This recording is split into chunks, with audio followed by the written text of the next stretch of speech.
Number 7, we have an integral where the inner function is 1 plus x squared. Now, often our integrals involve the square root of 1 plus x, let me say a squared. Let me do a more general form, a squared plus u squared. And the substitution that we do in this case is u is equal to a tangent theta. And du is equal to a secant squared theta d theta. But even if often when we have an integral just involving a squared plus u squared as an inner function, like we do over here, we still do the same substitution. So in this case, instead of the square root, we have a squared plus u squared squared. But we're still going to do this same substitution.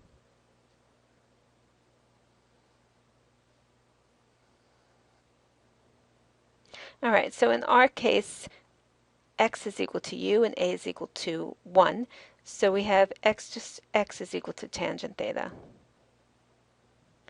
And dx is secant squared theta, d theta. All right, so let's do our substituting. X squared, that would be this squared, tan squared theta. Okay, and now we have in parentheses, we have 1 plus x squared. Again, x squared is tan squared theta. And now for dx, we're writing secant squared theta d theta. Okay, so let's change 1 plus tan squared theta. We're going to change that to secant squared theta. So here we have tan squared theta. In the denominator, we have secant squared squared, so that would be secant 4 theta. And here we have secant squared theta, d theta.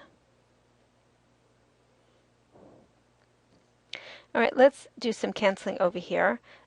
So we end up with tan squared theta in the numerator, and now when we cancel this and 2 of these, we end up with secant squared theta in the denominator. Now here there are a few ways that we could proceed. You could always try changing everything to sines and cosines, but I think the easiest way would be to use this same trig substitution, and instead of tan squared, let's write secant squared theta minus 1, and then we'll divide by this denominator of secant squared theta. So let's do that. So we have secant squared over secant squared, so that's 1 minus 1 over secant squared theta. Okay, so let's write that.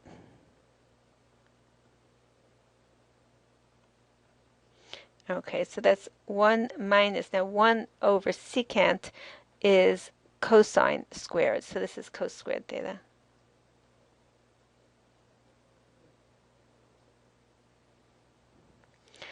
Okay, so now let's split this up. So the integral of 1 is theta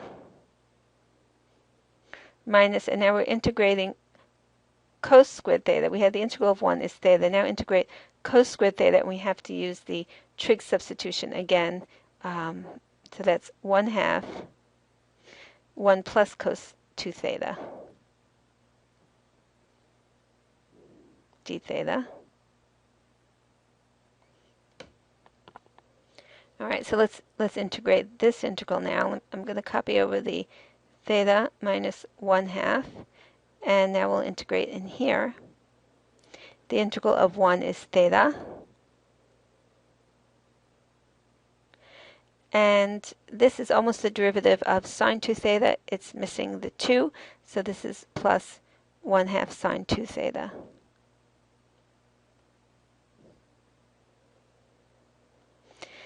And remember, like before, we're going to change that to 2 sine theta cosine theta.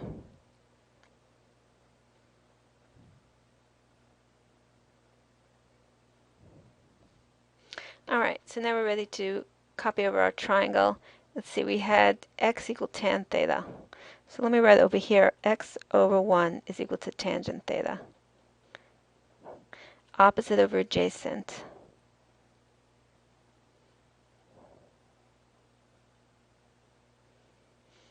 And the hypotenuse is the square root of 1 plus x squared. And let's just use our triangle to do all our substituting. Here we have arctan x for theta minus 1/2, again, theta is arctan x. Let me cancel the 2 in the denominator with this 2 in the numerator. So here we have sine cosine. Okay, so sine is x over that hypotenuse.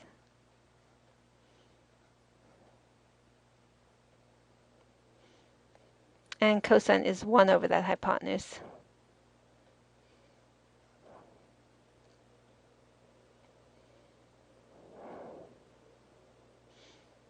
Okay, we could do quite a bit of simplifying. I would multiply these out, these denominators, to get 1 plus x squared. And I would open up parentheses here because I would subtract arctan x minus 1/2 arctan x is just 1/2 arctan x. So I would do that as well, but I'm going to leave this for now.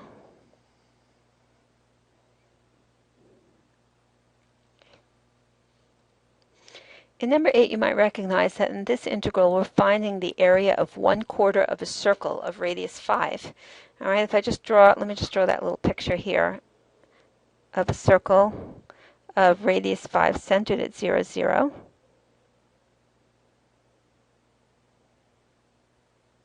All right, so let's say we have 5 over there. Here's 0. The equation of this circle is x squared plus y squared is equal to 25. The top half of the circle is y equals square root 25 minus x squared. So we're integrating the top half from 0 to 5, and so we would get this area, the area of 1/4 of the circle. All right, so we know the area of the circle is pi r squared, or pi times 25, so we expect our answer to be 25 pi over 4 for this area. Okay, so let's try that. And we're going to do a sign substitution because this is of the form a squared minus u squared. This is of the form a squared minus u squared, so the substitution that we do is u equal a sine theta. So in our case, we have x equal a squared is 25, so a is 5 sine theta. And we have dx is 5 cosine theta d theta. All right, we're almost ready to substitute. I would like to get new limits of integration. These are x limits. I'd like to get theta limits. If we do that, then we don't have to do the triangle calculation at the end and convert back to x's. We can use theta. So let's do that. Okay, so we have first x is equal to 5. All right, so let's say when x is equal to 5, let's just figure out theta. I'm using this little equation over here. I'm substituting x equal 5 now. 5 equal 5 sine theta. Divide by 5, we have 1 is equal to sine theta. Let's remember what the curve looks like so we can see where sine theta is equal to 1. And it's right here at pi over 2. So we have theta is equal to pi over 2.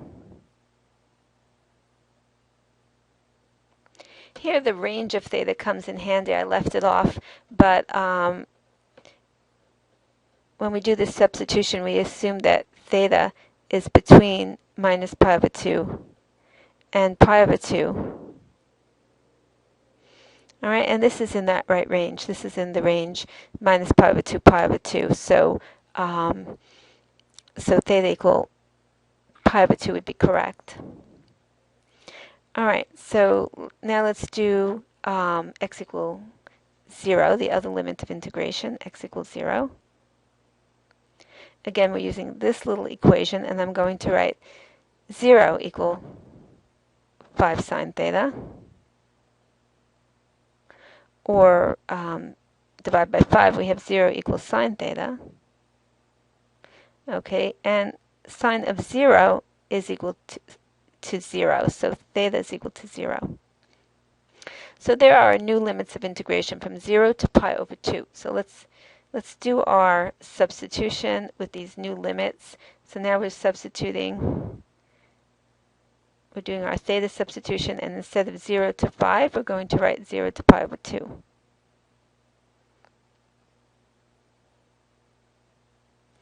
And we have 25 minus x squared.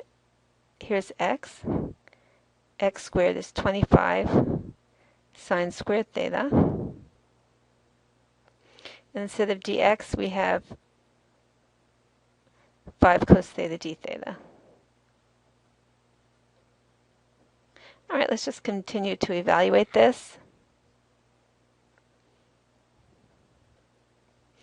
Underneath the square root, we factor out 25, just like we've been doing 1 minus sine squared theta.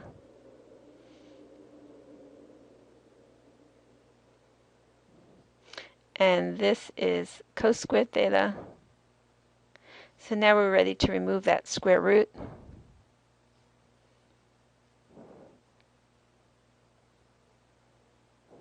Removing the square root, we have 5 cos theta. So we have 5 cos theta times 5 cos theta d theta. All right, that's 25 on the outside, cos squared. Okay, we're going to once again use our trig substitution. Cos squared theta is 1/2 1 plus cos 2 theta.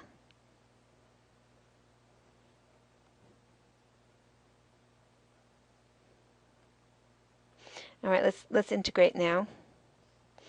So we have 1/2, and integral of 1 is theta. The integral of cos 2 theta is plus 1/2 sine 2 theta.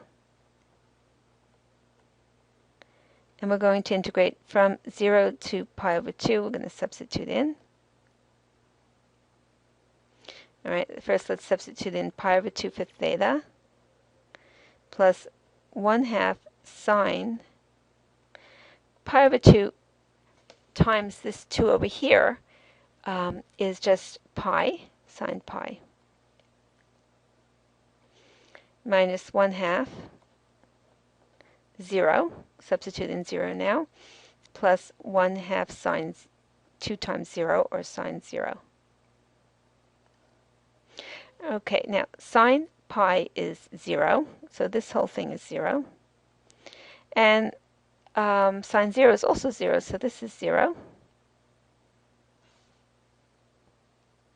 So we're just left with this pi over 2 over here, 1/2 times pi over 2. So that's what we get, 1/2 times pi over 2. Ooh, I think I left out the 25 all along. We had this 25 here that I'm missing. I'm going to put it back in right now. Okay, so it goes right here. It's a good thing we know the answer.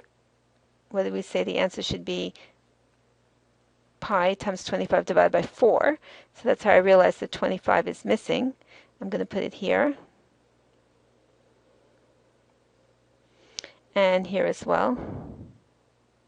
Okay, so there we get the answer that we were expecting, 25 pi over 4.